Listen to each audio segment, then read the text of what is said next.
With that being said, I think what we're going to do is we're going to move into our Academy 101 segment.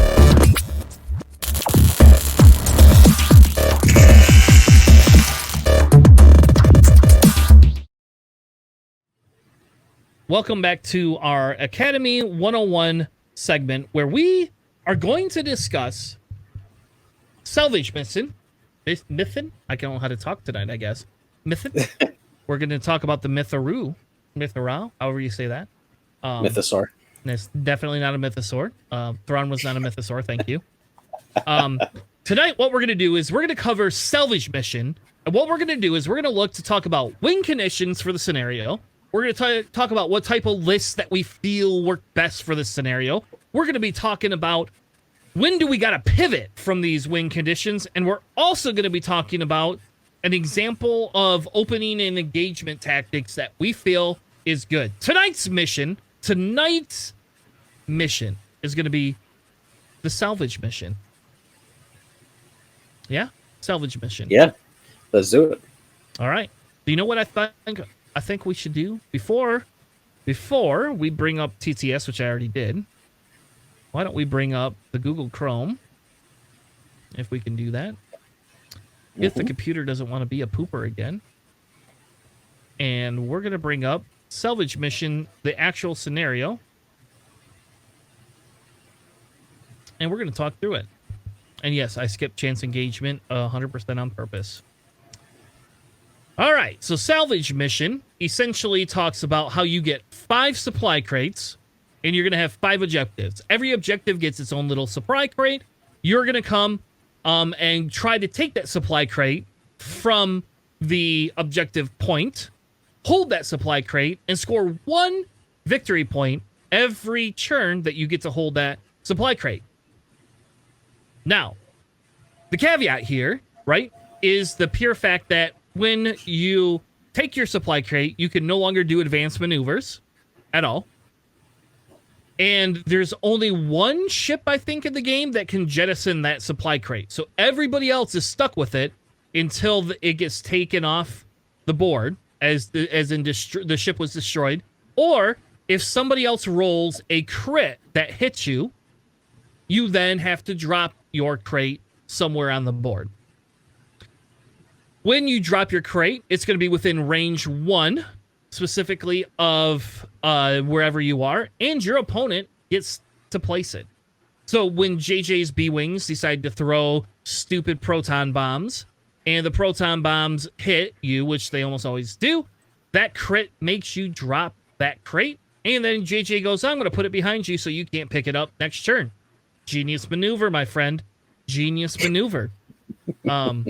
Not that you have a good list, because in my opinion, it's a trash list, but it is a good maneuver to be able to throw bombs at 5 foot, which B-Wings I don't think ever actually did in the movies. So I don't even remember B-Wings with bombs, to be honest with you. Anyway, we're going too far into my anti-trajectory simulator rhetoric here. Going back to the mission. So anyway, so you get a crate. That's how you score your points. You run around with a crate. You can not pass your crate to anybody else. It's yours, baby, until you drop it. Yes.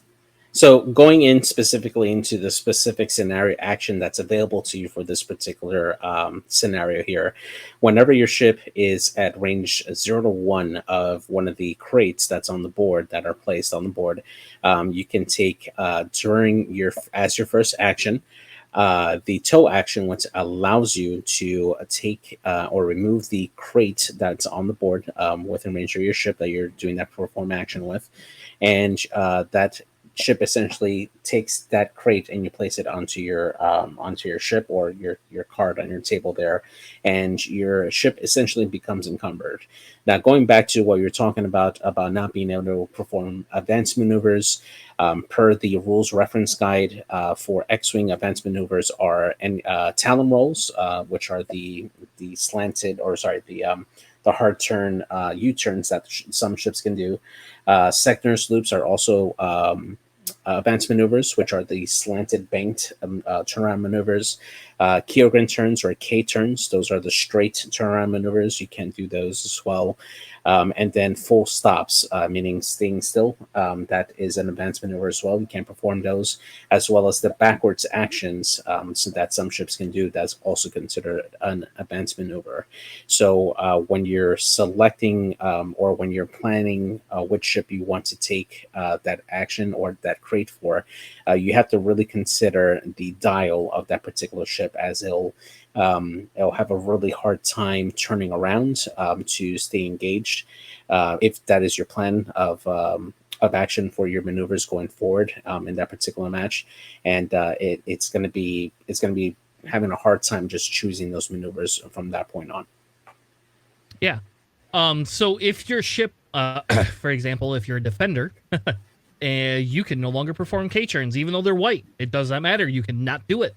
Now, you can still get your free evade by going to 3-speed. You just can't do a K-turn and keep your crate and do it. Now, like I said, the one caveat, and I think there's only one ship that allows you to jettison that, and that is a special condition that the HMP has, because if you do a maneuver and flip your card to the other side for your repulsor lifts, you are forced to execute a side slip maneuver your next turn. At that point, you have to jettison your cargo. That is, to my knowledge, at this current time, the only exception to being able to dumping your cargo. Am I incorrect in that, JJ? Well, the other thing that you can do with your ship as well, and this is a strategy that you can employ in this particular scenario as well, is that at the end of the ship's activation, your ship may choose to jettison the supply cache. So let's say that your ship already has the supply cache. You decide to do, let's say, a 4 straight. You take a focus, and then at the end of that activation phase, after you perform the action, at that point, your ship can now choose to jettison the supply cache at range 1 of the ship that was in. However, the opposing player is the one that gets to place where that cargo gets to go. So that is something you have to consider. It's something that's not generally seen, because you're giving that choice to your opponent instead of yourself, and your opponent can choose tactically where to deploy that particular cache that you're choosing to jettison, and it could work against you. Now, there are a couple of edge cases that you would consider doing that. Like, let's say that you're forced into a corner and you absolutely need to be able to turn around because your ship is not going to be able to turn around with its regular maneuvers, and you absolutely need to turn around without risking going off the board the next turn. At that point, you may consider jettisoning your supply cache just so you don't lose your ship. But that's like some of the edge cases that you might consider jettisoning your cache. Yeah, I think that's going to be a little bit more of a rare occurrence. Yeah, I do think you're right. I do think that, yeah, technically speaking, and I think that that's a tactic that we have not seen employed at all. And I think that that is what's important here is how you play the game. And I think that could be a tactic that actually comes into scenarios more often. And I could, for example, with 2 Jedis being close to each other. Now, I guess now we're moving a little bit into a different piece of the segment. But if you have 2 Jedis that are closer together, right? And one of them, next turn wants to perform an advanced maneuver, or just doesn't want that stupid crate because they know they're going to get shot. Because that's the other thing. You're going to lose that mission point for this round. But if you know somebody's got a target lock on you and is going to shoot a mag pulse at you or a proton torpedo, you jettisoning that, just go. It makes their target on you less desirable. And we have not, I will say again, we have not seen that as a play tactic at all. And I personally feel that that is a valid play tactic that could come about in competitive play here, depending on how this scenario goes. But let's get into a little bit other pieces of the scenario. So you covered advanced maneuvers, you can't do them. You covered the fact that if you do try to perform an advanced maneuver, you're doing a 2 straight for a stress. It's a 2 white straight. It's stressful. You ain't doing anything else. And you cannot perform slam actions, which is funny that they call that out specifically. Like, I don't know why they call that out, but they call that out specifically. I guess it's not technically an advanced maneuver, but I mean, to me, it would be, right? Like any ship that can do a 3 hard and then slam and do another 3 hard, that seems pretty good to me. Yeah, poor Bucket, right? Like that would have been Bucket's only like saving grace for the resistance. Like, come on. Yep. I'm gonna pick a crate and I'm gonna do a 360 right around you, motherfucker. All right. So we talked about if you can drop it if you want. If you get a crit damage, or you're destroyed, you have to drop it. You also cannot flee the battlefield, which I don't think ever happens, except there's only one ship in the game that we care about that on. Only one, Telever, right? And if Tel's not gonna, if Tel picks it up, he can't flee with it. So that piece of it I like a lot. I actually do like the scenario. This is probably one of the least played scenarios that I've played. But I bet you in Crate Cup next week, this is probably the scenario we're gonna get stuck with. So all right, let me bring TTS up, right? And we're gonna talk a little bit about before we get into lists. I don't know. Should we do lists first or objective placements first? Let's do objective placements first, because I feel like that kind of dictates how you run your list according to the objective placements here. Now, in this particular scenario, I kind of did a little bit of a hybrid setup here. This is a possible setup that could happen in a real life game. But I kind of did it hybrid in a way that one side has the objectives placed closer together, as close as possible, towards the bottom of the screen. You see that these the center and the 2 objectives closest to the gas cloud are within range 2 to the center objectives, and then the ones towards the top of the screen are more farther away, pushing that edge of that range 3 barrier from each other. Now, when you're setting up your objectives here, obviously having access to them with your ships that can carry them, you definitely want to try to keep those objectives closer to you, especially if you're placing it on a ship that you don't really care if it can execute advanced maneuvers or not. That's the ones that you typically want to have that in front of you, because you're going to concentrate on having that ship engaged if you want to, or just have it dance in the back and make the enemy come chase you if you're wanting it to just be a carrier for that crate and not really engage. If you're trying to lure enemies to come collect those crates in the center and create a kill box for anybody that might come and challenge it, keeping those crates together and closing off the avenues for that ship to get away is a really good tactic. For instance, the one towards the edge of the map, if they're trying to go in there, they have to contend with trying to either go through the center if they're coming from the outside and possibly getting shot from the ships that are coming up the middle, or they have to come in from the middle and then work their way out to the outside, which is pretty open space for the other opponent to come in and punish that ship that just grabbed that objective over there. And that's where obstacle placement is key as well. This is where, if you're wanting to deny your opponent a clear lane to go get that objective, placing rocks in their path to make it difficult for them to pick up those objectives is really key. But at the same time, making sure that you leave yourself an opportunity to grab that crate and have some type of cover to prevent your ship from, or at least giving an advantage defensively to your ship. Once it picks up that crate, if it ends up getting shot at from the enemy, having that objective as a buffer there really helps out your ship defensively there. Yep. So with this specific style of object placement, we're going to talk about objectives first. If you are first player, obviously placing your piece as close to your edge of the board is the most viable, because that's where you're going to place either your fastest ship, right, to take it, or your 2-point ship. So if you're Republic, it's just a freaking contrail. And contrail is going to carry that stupid crate all the time, because who's going to go after a 2-point ship? But I will tell you, foreshadowing, if you are playing against somebody with a contrail and they do that, that's a ship you really want to actually take out. You want to get it to drop that stupid crate, because it's a 2-point ship that's going to carry a crate for 3, 4, 5 turns, and that thing is not going to die as easy as you think it is. Yeah. So, but we'll get to the the list piece here in a minute. I just want to make a point. If you're first player, you being able to put yours on your side is extremely effective.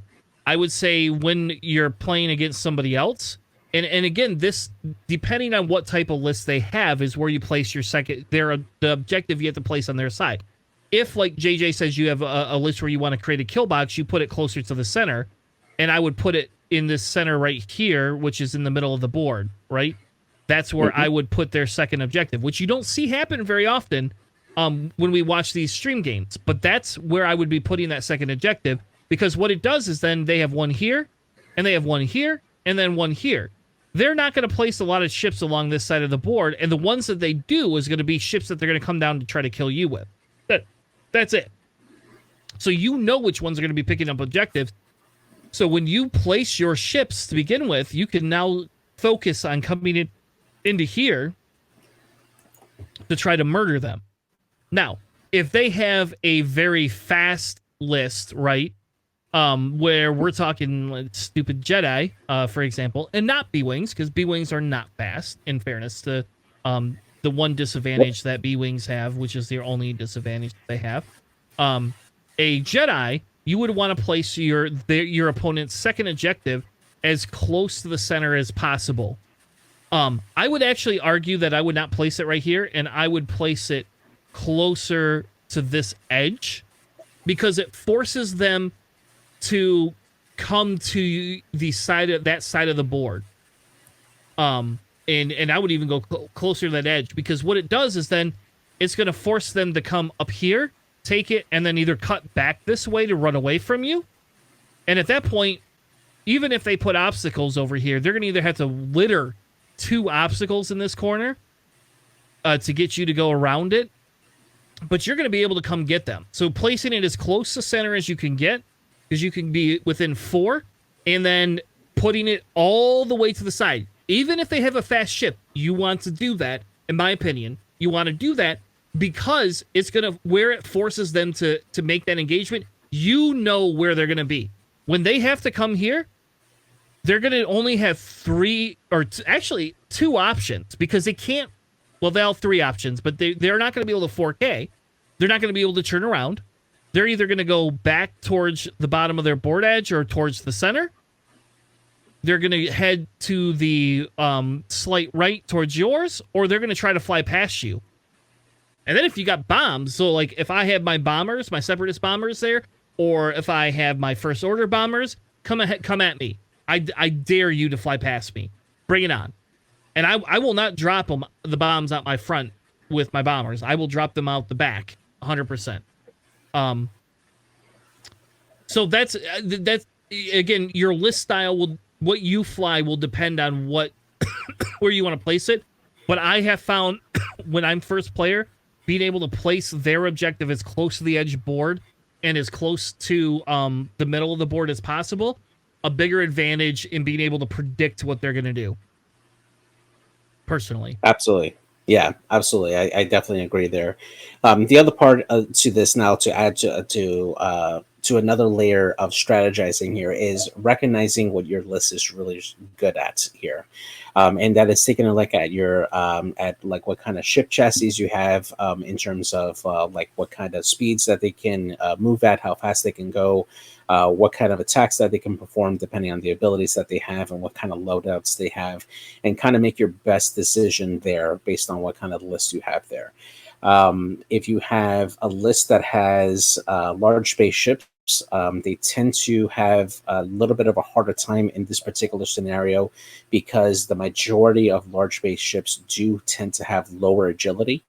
You're looking at maybe anywhere between 0 to 2 agility, which if you're facing off against a 3-die ship, once they come into range, especially at range 1, 4 red dice against a 2 or 1 agility ship, you have a greater chance of suffering a crit damage, which would cause you to eject your cargo off, and that becomes a disadvantage to you at that point for it. So just keeping that in mind, you want to make sure you make your ship priority, depending on what you want to do, for your list to adjust for it. If you have a lot of large base ships that are really good at attacks, then what you can do is use it as use those objectives as opportunity to lure your opponents into a trap. In this particular format, let's say that we have Kane and Jarrus here trying to grab this particular objective here, and he manages to grab it, and he is now facing this way here. The opponent can focus his forces to come in here towards the center to try to cut off Kanan's escape and come in here to try to either make him lose his cargo or at least try to put in some damage to possibly set him up to fall within the next turn or two here. In this case here, this is the opportunity for the rest of the ships to start coming in on the flank and to start help setting up those support shots here, because you know that the opposing player is going to take the opportunity to start coming in and try to take those range one shots onto Kanan if he's carrying this objective here. And now your other ships have pretty much uncontested shots on the attacking players there that are going to try to take out the ship that currently has that cargo. And why would an opposing player go after that particular ship? And it's for the reason that for as long as this particular ship has that cargo token, they are always going to score that objective point in the end, and it's going to be easier for that ship to maintain that lead if they're kept alive and able to get away. So your opponent, while trying to get cargo, they're also going to want to try to take out that ship. And if your list is a lot more offensive minded, making sure that you can set those traps for your opponents is very key to not only denying your opponent their own points for grabbing objectives, but taking out ships, which will give you points a lot faster in this particular scenario. And that's one of the ways you can strategize if you have like a list that has large bases but are really good at attacking. Yep. And so before we get too far down the road of list building, I want to stick in the vein of obstacle placement, right? So we talked a little bit about this objective placement. Now your obstacles have to be placed closer to what where you can force that opponent to be, right? Mm-hmm. So obviously you cannot place your objective right in front of it, which is a hindrance, but you can place your objective, I guess you gotta get rid of this one, away so that they can't churn hard into here, right? And so that's the thing is, and if you know they're churning through here, and I've got a Grievous, my Grievous is doing 3 bank Afterburners boost, 5 straight, coming around here to outmaneuver you. That's 100% what I'm doing. And if my Grievous is coming at you, the probability is you're probably not going to turn away, because you sure as hell do not want to take an outmaneuvered Grievous shot. Which, by the way, in Aces High, Grievous is totes my goats. I don't care what anyone says. I play him every time in Aces High right now, just so you know. And Grievous is my favorite ship in the world. Anyway, sorry. I'm sorry. Really now we're really deviating a little bit. But, okay, so your obstacle placement, and this is why I wanted to go through that, is because your obstacle placement, you have to think of where do you want your opponent to be. So when JJ talks about you come in, if you're a big ship, think about putting Bosk right here, right? I could put Bosk right here, put my obstacles in a way that forces whatever ship he puts here to have to double back. Bosk is just going to come in hard, and Bosk is going to hit you hard. And Bosk is going to take Greedo, and guess what? Bosk is going to make you drop that crit. Because guess what crew, or gunner, I guess I should say, he's not crew, is literally the best gunner you could take in this meta, right? And for this list type is Greedo. I don't care if it's you take him on initiative 1. You're getting, as long as you can get that crit through, you're getting something through. And like Namlam with Greedo is good. In the Jump Master, but the other really good ordinance to keep in mind when you're equipping your list too is mag pulse missiles, which causes, if they hit, they cause your opponent to suffer a critical damage automatically for that particular attack. So mag pulse warheads are really, really good in this particular objective because of that ability. What else? So marksmanship is good too, right? Marksmanship we want. Predator is good. What is the other? Oh God, there's other ships. I know that there is. There's other ships where they can cancel everything and you just suffer a crit. What is? Oh, it's X1. It's Saint Marana. Oh no, it's yeah. The X ones are good because of their base ability to change a hit result into a crit result. The X ones for the Empire are really good for this objective as well, to strip opponents away from their cargo. Oh, but there's another one. There's another ship or two ships that allow you to cancel your results and just force them to suffer a crit. So back in the day, you could do that with Fifth Brother, with homing missiles, but you don't get homing missiles anymore. Yeah, he does have a cannon with auto blaster, which makes it really good for him, especially if he outmaneuvers the ship. Fifth Brother is definitely a really good ship still with that. He just has to work a little bit harder to get that ability to proc. So. Yeah, I don't like that. Just give me my homing missiles back. Anyway, but anyway, we talk about objective or obstacle placement. When you're talking about all the other ones, for the center one, you don't necessarily always want to place this obstacle right here unless you're on this right side of the board. If you're on the right side of the board, you do want it here because you're going to fly in, especially if this is Danae or Rick. It's Rick. Rick's going to fly in a 5 straight, take this objective, and then Rick's going to fly away. And for that first turn, if anybody comes to contest him, he gets that extra die being right there. So even if they're range 1 or range 2 of you, you're getting that extra die. So for that center objective, if you have a high maneuverable ship, you want to place something to prevent your opponent from coming straight into your area and hope you get that center objective first.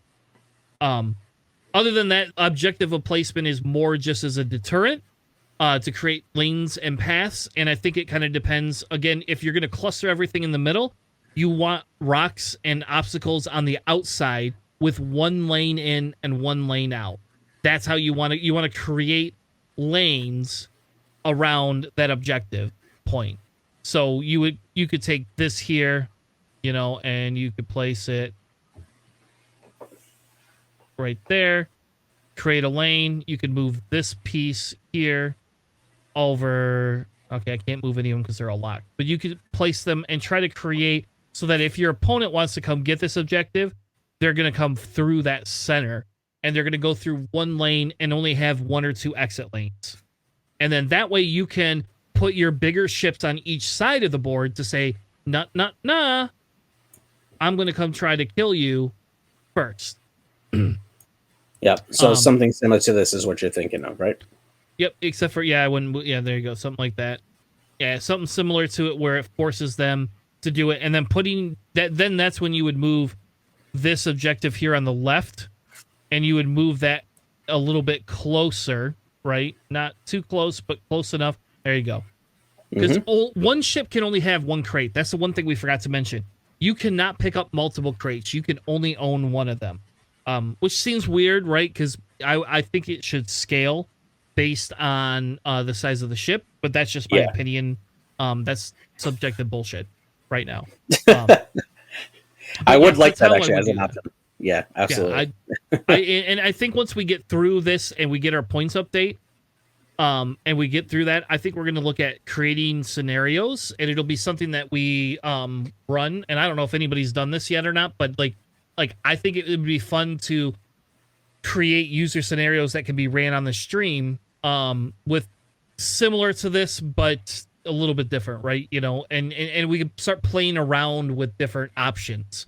But yeah, that's a future. I'm tangenting a little bit farther out of the realm. So we've talked about obstacle placement. We've talked about strategies and theories for opening engagement, where you want to put your objectives. Now let's talk lists. Because I think your archetype is going to really depend here. So last week, right? Yeah, last episode we talked about the specific archetype of having a, what do we call it? We call it like a middle initiative. I can't remember what we called it. I should have listened to the episode before we did it. But it was like a mixed archetype that was kind of a mixed bag list that is 1 bigger heavy hitting ship, couple of maneuverable ships, some expendable ships, and like some sort of a support ship. We said that was, for that scenario at Soul of the Satellite, was the best one. And I will say, when I played JJ in Kyber Cup, JJ's list fits that middle piece a little bit. with the way he has a coordinator with AP5. He has a independent ship with Ezra, because Ezra has Leia and a Force token and takes an evade or an action every turn to take an objective. Ezra's always got a soft mod. Ezra's hard to kill. Very hard to kill. And you know, so that style of list worked very well. In this scenario, any archetype list that has soft mods, and this is going to kind of break your mold, but any list that has soft mods is a list that will have an advantage in this scenario. And so the first thing that comes to mind, right, is Force tokens. Any list that has a lot of Force is going to be very good at this scenario. Very good. Yeah, absolutely. And think of Barriss, right? Barriss is 3 points. Barriss comes in, can take an objective, has instinctive aim, can still shoot a missile if she wants, or has a Force token for defense or offensive mod. Period. It's there. Somebody like Mace, who gets 3 Force tokens, Mace is going to fly around and be like, I'll take an objective all day long. They're also very speedy ships. So what I would say with this scenario, in my opinion, the premium list is being able to have soft mods and very fast maneuverable ships. And this is going to outclass, in my opinion, even heavy hitter lists. Because if you can't pop one of those ships, and for example, and I'll pick on the Jedis because they are Fang Fighters are another one that do, in my opinion, very well in this list at keeping the crates, but they don't do very well at taking the farther away crates and then not dying, right? Because if you shoot a Fang at range 2 and 3, that Fang Fighter is not going to be happy at all. But I feel very fast ships work very well in this meta because those ships aren't going to be cornered very easy, and they're going to be able to run and maneuver completely far away from it. And think of your ships like your Adas, who have pre-barrel rolls, your sensitive controls that are on your interceptors. They're going to do their maneuvers. Oh, and A-Wings. A-Wings can do their maneuver, their boost or whatever ahead of time. So that A-Wing can boost away, do their maneuver, and then barrel roll out of the way. And that none of those are advanced maneuvers, and an A-Wing never has to turn around, ever. Yeah. I think one of the definite advantages to here is lower initiative ships too, because unlike the other objectives which require you to, like, let's say for like scramble the transmission, which allows you have to take an action to like claim that objective and it stays static in that area. Here, the first person to come claim that objective gets that objective. So if you have a lower initiative ship, you have a greater chance to reach that point and snag that objective and then run away at a later turn before your higher initiative ships can come in and get a chance to snag that objective. And if you're good at being speedy, if you have a fast ship that can get away reliably, you're either going to force that higher initiative ship to turn around and try to chase you and try to get you to drop that cargo, or they're going to ignore you, in which that case, every turn after that they decide to ignore you, that ship is going to be scoring points for your side all the time. So that is a dilemma that you could force your opponent to do with a lower initiative ship, specifically like the A-Wings that you just mentioned, Chris. Like they have a really good advantage in this particular style of a scenario. Yep. And so I think that's a sweet spot for the list, right? And I think it's high agility, high maneuverability list. And I will say, yes, I agree with you. Having that lower initiative is a huge advantage. So if you, and again, so Contrail does not fit that bill, right? And we talked about Contrail a little bit earlier. But Contrail does very well at this objective here on the bottom left, right corner, or left. Why did I say bottom left, right? That's silly. The bottom left corner here for the red player in this left-sided corner, because Contrail, we know nobody's going to come get it. Contrail can take that and then run away. And Contrail can do his shenanigans. Contrail never, ever has to take a target lock if it doesn't want to. He never has to be offensive. So anything that supports defensive ships that are low agility or high agility and low initiative is very good. And again, those A-Wings are super insanely good at this, because that A-Wing, even if you have an I-3 and they have an I-3, that A-Wing being able to do that boost ahead of time is just so imperative to that. So that's where I feel that's the best list archetype that we have here that work. Whereas, like I said, last time when we talked about Assault in the Satellite Ray, where you have to be around the satellites, those high maneuverability and high agility but low health ships don't do very well, because you know where they have to be if they want to score those objective points. You know that. I think the second archetype that does very well at this is your medium and large base lists that have high offensive output and the high offensive output and the ability to erase something before it can kill you.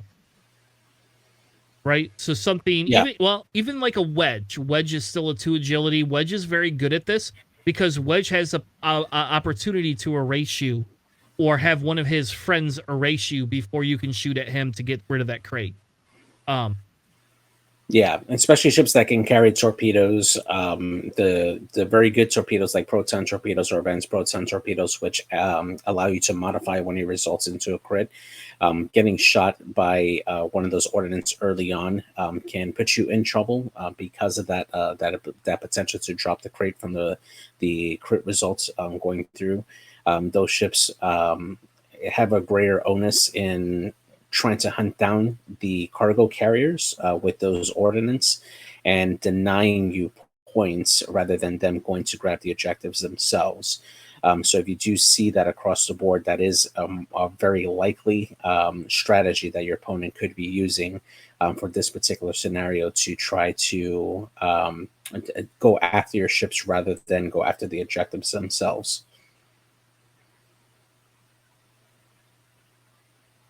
Yeah, and I agree with you, and I think that's kind of that key. The other really good archetype list that I want to talk about real quick here, before we wrap up, is anything that has a higher ship count to it, right?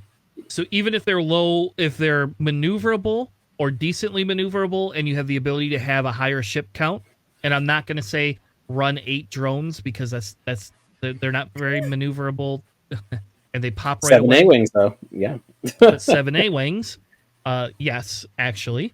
7 A-Wings do very well in this type of scenario. Anything that can maneuver fast and has the ability to, be able to take that action, and if you die, the next one can just come behind it, pick it up.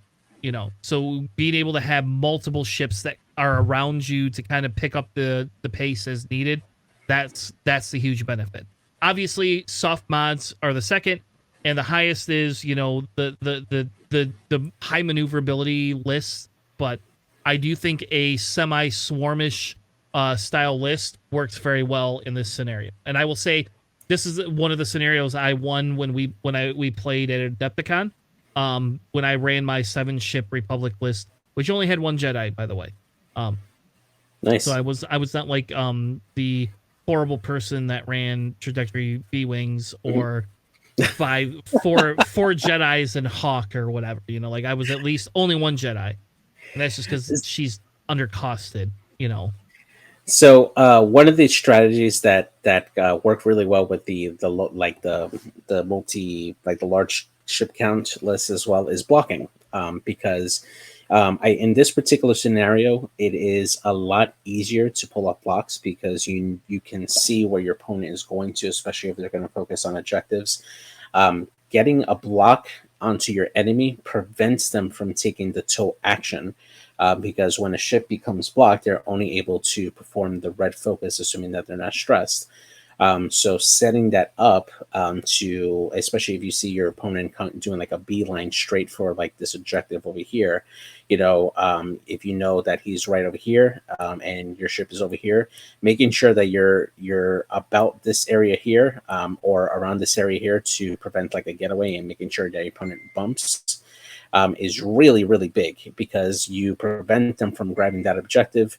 And on top of that, they're going to get a range 0 shot, which is unmodded, and that's pretty good for you to survive and give another one of your ships hopefully the opportunity to get that objective out before they can do anything about it. So. Yeah, no, but I agree. So we talked a little bit about opening engagements. Really, we talked about the best ship list. We kind of talked about the scenario overall. I think the one thing that we could still kind of talk a little bit about is when you pivot your win condition. And I think really the big thing here is you pivot your win condition if you're not able to pick up the crates, right? And I think the idea has to be is in this scenario, you are heavily rewarded for taking a crate and getting away and running and not engaging, very sadly enough. Now, I will tell you that a little Trade Federation drone will be worth its weight in gold if it can hold that objective for 3 rounds. Because if you have to kill it, I've scored 3 points and you scored 2 points. And I'm heavier in the weight. Oh, and I let you kill a stupid 2-point drone, whereas I'm going to come in with my Bo-Katan or my Grievous and murder something else of yours. Yeah, so, that's true. I feel that some of these lists that if you depending on how you place it, you're pivoting to your win condition is honestly taking that crate and running away as fast as you can from something that's going to shoot you. Because once you have that crate, you can run and take your evades and take your focuses all day long. You just can't do a turnaround maneuver. But when you're running away, how often are you going to want to do a 4K anyway? You're not. You're going to want to do a 4 straight boost, 4 straight boost, 4 straight boost. It's like the exact opposite of Rebel. Rebel is 1 forward to victory because we suck at anything else. 1 forward to victory, and then, so. Yeah, the other thing too to keep in mind too is just making sure that you plan out how you plan to approach the scenario as well. We'll take my particular list in particular, right? My particular list that I have now for Cup is 3 B-Wings with AP5 and Ezra and the TIE Fighter. Now, as you stated before, B-Wings are not very good at doing fast maneuvers here. So in this particular scenario, they struggle because they're most likely not going to get to those objective points in time to prevent the opponent to go in there. So what do I want to do during the initial setup here is making sure that I can create these close gaps here where I can have a lane to have my B-Wings there. And my objective here is to try to kill the enemy ships, but at the same time also keep the same amount of objectives as the other player. And just make sure that I deny the 3rd objective from the other player, because if I can keep the amount of objectives the same between myself and my opponent, then I don't have to chase them, and I can guard a particular area really well with my ships. I can either choose this point over here or the one that's over here a little bit more, and force my opponent to try to come and engage me rather than try to run away. And in that case, I leave that objective out on the board as long as I have 2 more, and just force them to try to come and get it to try to break that stalemate. And at that point, instead of enticing my player to grab an objective and run away if they're up on objective points, I'm guaranteeing that they have to come and face me in order to get an opportunity to try to outscore me in that point there. So it's just knowing what your list can do and what it's really good at doing, and adjusting your scenario to make up for that shortcoming for your particular list. Yep. And I think in your case, when we talk about these B-Wings like that, right? Like, you don't have to take your 2 objectives unless you know it's safe to take them round 1. Like, if your opponent places them closer to the middle here, you don't have to take it. Because you could go one forward and take it next round, right? You could do that. So you can lose, like, because your goal is damage, and your goal is to get them to drop the crates. And the best part is because they don't score. This is what we didn't talk about. I guess we should have said it at the beginning, but they don't score that objective point till the end phase. So JJ has the opportunity to throw crits into them to say, no, drop your crate. And that keeps you even. So it keeps you neutral. So if JJ does damage, gets you to drop your crate, now you are not scoring an objective point, and the chances that you're going to put out more damage than a B-Wing, probably pretty slim unless you're like a Maul or a double tapping Bosk or something like that, right? Even your Jedi are not going to be putting out a lot more damage on a B-Wing than you can back at him. So I think you're right. I think when you talk about if your objective win condition is more being able to kill things, you do not have to get your crates. And if you place your crates at the back end and don't want to give them to your opponent, you can just leave them there. JJ's B-Wings can go 4 forward with Leia and then boost with afterburners and still take actions. And they can fail barrel rolls to get free stress, which is just bullshit too. But they can do all these other things, and they don't have to pick that objective up. They could just go in for kills. Now, I will tell you, the downside to doing an ultra kill list is if you can't kill that opponent or get them wounded, you're going to lose because they're going to fly past you, and they're going to take your objectives you didn't pick up, and they're going to just say, are you going to come get me? Oh, you can't fly that fast. We're sorry. We're sorry. Exactly. Yep. But on the opposite side, again, B-Wings can then do their advanced maneuvers, right? So they can take their target locks, not spend on that first engagement round, do a 2 Talon. They're 2 Talons and 1 Ks, right? That's what they have. And they can do their turnaround maneuver. So if they think you're going to fly past and they go pick up their other objective, they're just going to turn around, shoot you, hope to kill you, and then while you try to turn around, they'll go pick up the objective, get 1 round with the objective where they don't have to worry about having a mod, and then the next round they're gonna say, well, if you take the crit, oh, so what? I'm gonna be double modded to try to kill you, and it's slowly plinking away at those points.